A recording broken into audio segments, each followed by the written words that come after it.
I'm Akshay. एवं सततयुक्ता ये भक्तास्त्वां पर्युपासते ये चाप्यक्षरमव्यक्तं तेषां के योगवित्तमः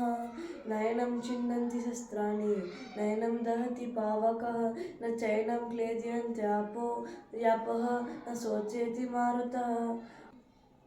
देहे नित्यमवद्योऽयं देहे सर्वस्य भारत तस्मात् सर्वाणि भूतानि न त्वं शोचितुमर्हसि अन्नात् भवन्ति भूतानि पर्जन्यकर्णसम्भवः यज्ञात् वहति पर्जन्यो